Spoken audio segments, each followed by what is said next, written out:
Greetings, parasite ecologists. In the last video, you got your introduction to the schistosomes when we reviewed the life cycle of Schistosoma mansoni. And you learned that Schistosoma mansoni departs from the classic three-host trematode life cycle because it uses only two hosts. Snails host the asexual larval stage of the parasite, and the cercariae emerge into the water and directly penetrate the skin of their definitive hosts, who are generally humans.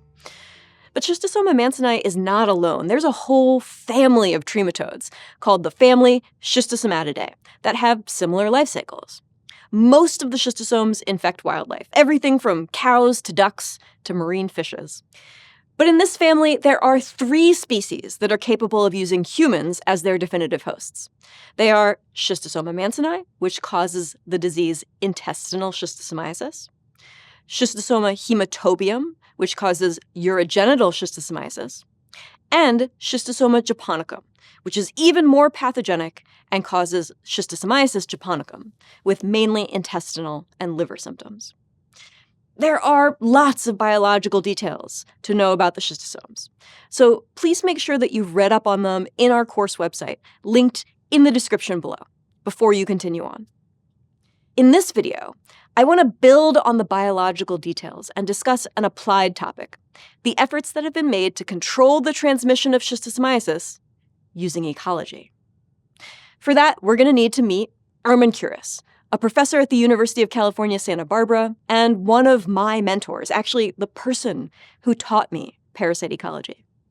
Long before we met, all the way back in the 1990s, Armand got interested in schistosomiasis. Here you'll see a much younger Armand tackling Kenya's severe schistosomiasis problem. Even today, schisto is a major issue in Kenya, as it is in much of sub-Saharan Africa. This is a map that I made using the Institute for Health Metrics and Evaluation's Global Burden of Disease tool, which you can access at the link in the video description or just by Googling IHME-GBD. I mapped the burden of schistosomiasis as measured in disability-adjusted life years, or DALYs, for the last year when data are available, 2021. Hotter colors indicate countries with a higher burden of schistosomiasis. There's Kenya. You can see that the vast majority of the global burden of schisto falls on sub-Saharan Africa, with a little bit in South America, the Caribbean, and the Middle East as well. But if this looks bad to you, the overall picture was even worse when Armand first got interested in schisto in the 1990s. Here's the same map from the same source, but instead of 2021, I pulled the data from the year 1990. You can see hotter colors all throughout sub-Saharan Africa, and it was this burden of schistosomiasis that Armand wanted to address. Now here's the problem with schisto. There is a great, effective drug that can clear all of the worms from an infected person's body. That drug is called praziquantel. Just 2 doses can take the population of worms in a person's circulatory system from hundreds to 0. And very much to its credit, the drug maker donates these pills to public health authorities all across sub-Saharan Africa. But of course, praziquantel is a drug. It's not a vaccine.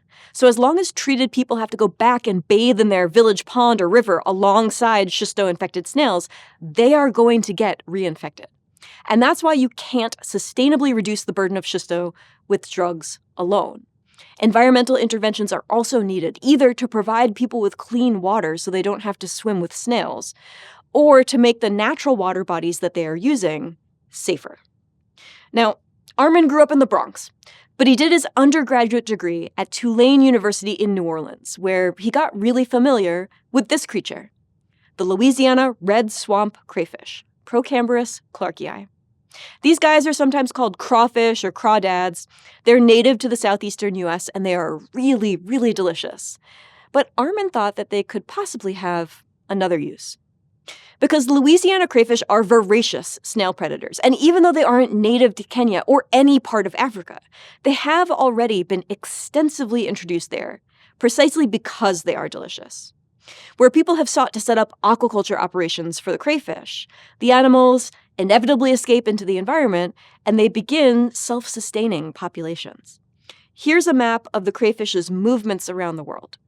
The shaded area in the southeastern U.S. is the native range, and each of the arrows represents an introduction, with the year of the introduction shown on the arrow.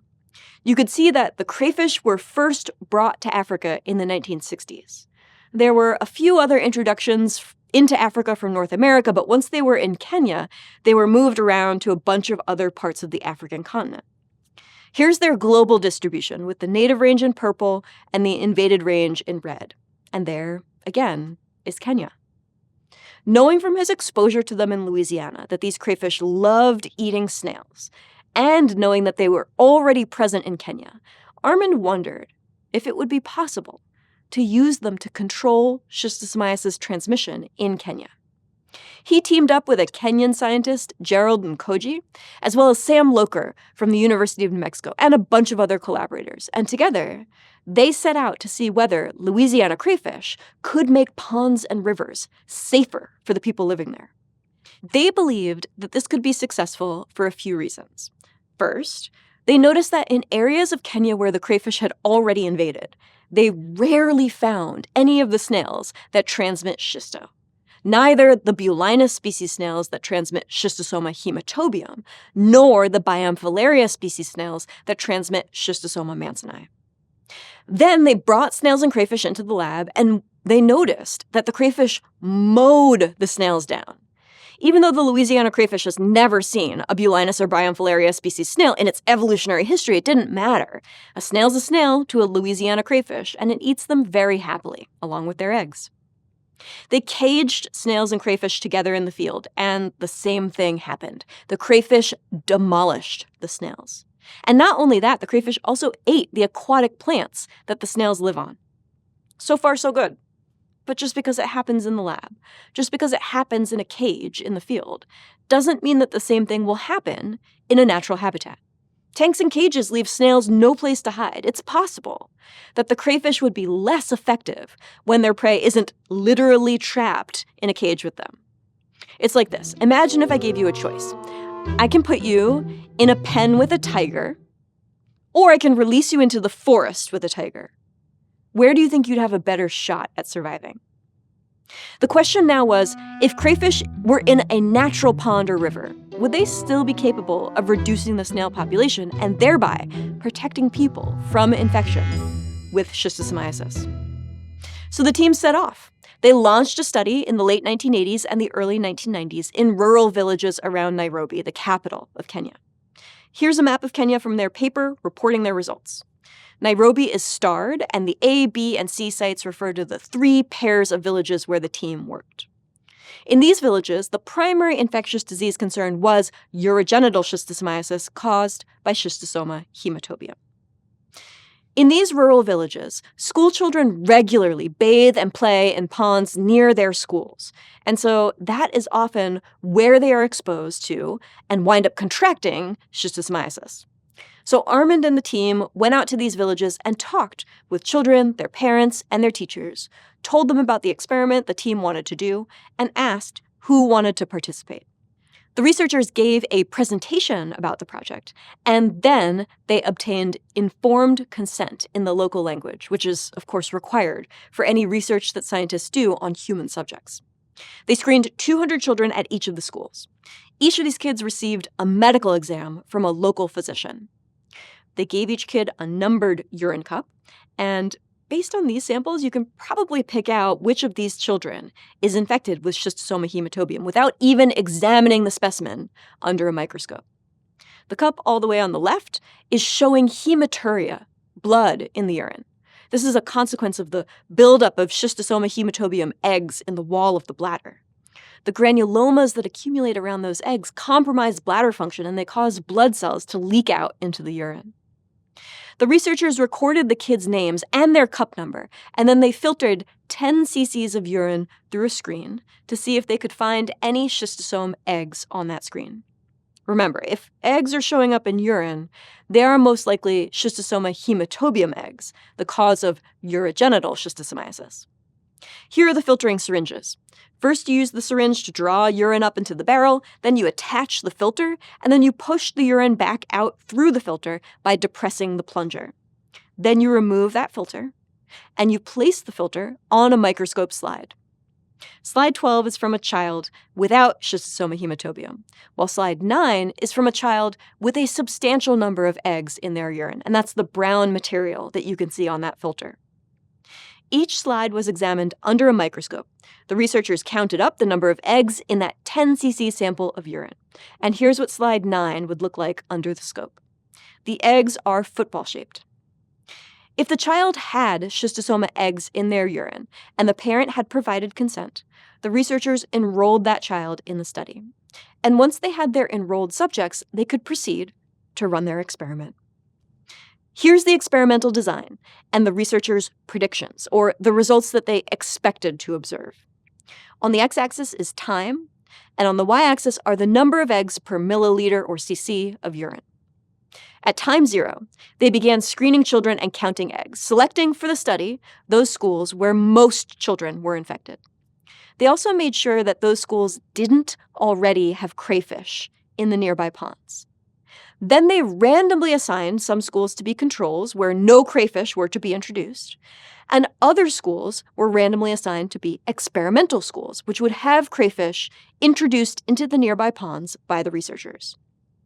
They introduced crayfish to ponds at the experimental schools, and then they treated all of the children at all of the schools with praziquantel. They hypothesized that in the experimental schools where crayfish were introduced into the ponds, you should see very little reinfection of children with schistosoma haematobium. In contrast, in the control schools, you should see an increase in the number of infected kids and the burden of eggs over time. Throughout the study, they sampled children for their egg output, ponds for snails and crayfish. Okay, that's how the study was conducted. Now let's look at some of its results. At the top, in red, you see one of those control ponds, where nothing happened. You can see that snail abundance bounces around a lot, but there's no decline over time, no increase over time, just business as usual. And then the two graphs at the bottom are for one experimental pond. In green, I'm showing you the abundance of snails at that pond, and blue is the abundance of crayfish. The x-axis on all these graphs is time. In the experimental pond, snail abundance drops sharply, while crayfish numbers increase over time. Given the different trajectories of snail abundance at the control versus the experimental ponds, we can reasonably guess that the abundance of snails plummeted in the experimental ponds because the crayfish that had been introduced were eating those snails. And the crayfish population grew from that small number that Armand and his team introduced into the pond to a larger number through sexual reproduction of the crayfish themselves. Here is the hypothesized pattern that the researchers expected, and here are the actual data. Praziquantel in blue was administered in January of 1995. Time is on the x-axis starting in October of 1994. And the proportion of children who are infected is on the y-axis. You can see that in the control school and the crayfish school, the experimental school, praziquantel cleared every one of their infections from roughly 60% prevalence down to 0. After praziquantel treatment, the control school saw infection rates quickly rise, nearly returning to previous levels, while the crayfish school had much lower reinfection rates. Fewer children were becoming infected in those experimental schools because the crayfish were chowing down on the snails in the ponds to which those children were being exposed. In fact, children at the experimental school were 3 times less likely to acquire infections than those in the control school. And of the children at the experimental school who did get reinfected, they had much lower intensity infections than their reinfected peers at the control school. Amazing. It looks like crayfish, in combination with drugs like praziquantel, can offer sustained protection against the transmission of schistosomiasis. Now, one of the reasons that I like talking about this study is that it raises a lot of big, important questions about how to manage parasitic diseases of people. Because I'm sure that there are some alarm bells going off in your head right now. One of the big criticisms of this study is that Louisiana crayfish are not a benign species. They are a harmful invasive species. They disrupt biodiversity by eating native species. They can gnaw down the roots of crops like rice, which is super bad in areas that depend on rice for food. Now, Armand and his team didn't introduce crayfish into Kenya. They were there long before the team arrived. They merely took advantage of locally available crayfish and brought them into individual ponds where they had not previously been present. But critics were concerned that using crayfish for schisto control, even if it was good for human health, could spread this invasive species and worsen the ecological issues caused by crayfish invasion. And this is precisely the kind of difficult trade-off that we are often presented with when we're trying to figure out how to manage the transmission of parasites. On one hand, introducing Louisiana crayfish protects actual human children against a devastating disease. On the other hand, introducing Louisiana crayfish puts native biodiversity at risk, and it could undercut agricultural productivity in areas that are already food insecure. As scientists, I don't believe it's our place to make policy decisions. It's our job to put the facts on the table and let stakeholders decide what they value most, because these decisions are really, really complicated, and they involve people's very lives and livelihoods. I don't think it's our role to play God. Our job as scientists is to empower people to make informed decisions by providing as truthful a report of the natural world as we can. This is an example of a win-lose scenario. Introducing Louisiana crayfish in Kenya is a win for human health and a lose for biodiversity. But is it possible to instead figure out a win-win? Yeah, there are absolutely win-wins out there. You just have to dig a bit deeper to find them. Armand shelved his work on schistosomiasis for many years because of opposition to the use of an invasive species as a means of biological control of schisto. But a few decades later, he happened upon a win-win. He found it in Senegal. Now we're way across the continent from Kenya in West Africa, where something interesting is happening. In 1986, the Diama Dam was completed on the Senegal River, and almost immediately, rates of both intestinal and urogenital schistosomiasis rose. Here's data from the largest schisto outbreak on the face of the planet in northwestern Senegal, right along the banks of the Senegal River. On the x-axis, imagine that we are moving from the ocean at the left to the highest upstream reaches of the river on the right. The location of the Diama Dam, which was built in 1986, is shown with a vertical line marked with the word dam. The y-axis shows the prevalence of schistosomiasis among people, with boxes indicating measurements taken before the closure of the dam, and circles indicating measurements that were taken after the closure of the dam. The left panel pertains to urogenital schistosomiasis caused by schistosoma haematobium, and the right panel pertains to intestinal schistosomiasis caused by schistosoma mansoni. With all that in mind, let's take a step back. The dashed lines indicate how things changed over time. For schistosoma haematobium, there was little change downstream of the dam. Schisto-infection levels remained about the same before and after the dam's closure. But above the dam, urogenital schistosomiasis exploded. For schistosoma mansoni, there was a bit of an increase in infection downstream of the dam, but schisto levels absolutely exploded just upstream. Why did the completion of the Diama Dam cause a schisto outbreak among people living on the banks of the Senegal River? Well, probably a lot of reasons. First, a dam slows down the river's flow, making lots of slow-moving pools of water with abundant aquatic vegetation where snails can thrive. It also stops the intrusion of saltwater upstream. Snails hate salt, so a dam keeps their habitats nice and fresh, just like snails like them. But there is probably also another reason, and we think it has to do with this guy, the giant river prawn, Macrobrachium volenhovenii, a native snail predator. This is a freshwater prawn naturally distributed in West Africa from Senegal to Angola, and it's a big-time snail predator, just like its cousin, the Louisiana crayfish. It breeds in brackish water, so when dams are constructed, it can't recolonize upriver habitats, and it dies out. Normally, it would inhabit the entire Senegal River, breeding in brackish areas like Saint Louis, and then migrating upriver. Unfortunately, the Diama Dam blocks this migration, which means that the prawns can no longer naturally exist upstream of the dam. In the absence of their prawn predators, snail abundances increased, leading to the rise in schistosomiasis upriver. Here's an example where restoration of a native predator could reduce the transmission of schisto.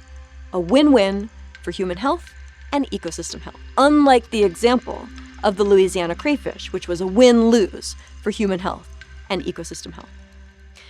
But this isn't the only example where restoring a natural species interaction could reduce the transmission of schistosomiasis to people.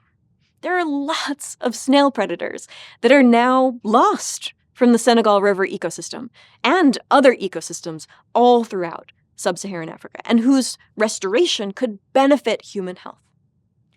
Here's a table of a bunch of fish species that inhabit the Senegal River basin. All are currently pretty rare because they're eaten by people. The table is showing you the proportion of their diet that is made up of a bunch of different diet items, including mollusks like snails, as well as the plants, algae, and detritus that snails use as habitat and food. This lungfish, for example, is a voracious snail predator, but it's currently extremely rare because it's super easy to catch and very tasty. And other fish could keep a cap on the vegetation that serves as snail habitat and food, like the labeo species carps. But they also are rare because they're also edible by people. It's important that we go out into nature and investigate these potential win-wins. Sometimes we'll be confronted with a hard decision where we have to trade off human health against ecosystem health. But win-wins are out there, and we should search for them. And they exist for diseases beyond schistosomiasis. Here's a diagram that shows some of the win-win opportunities for human and ecosystem health.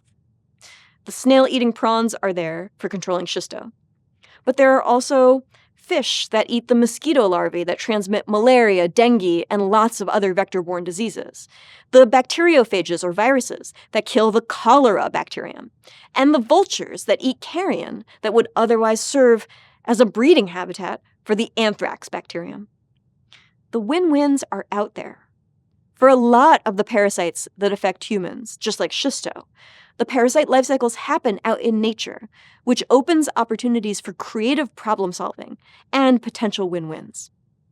We've just got to find them. I'll see you in the next video.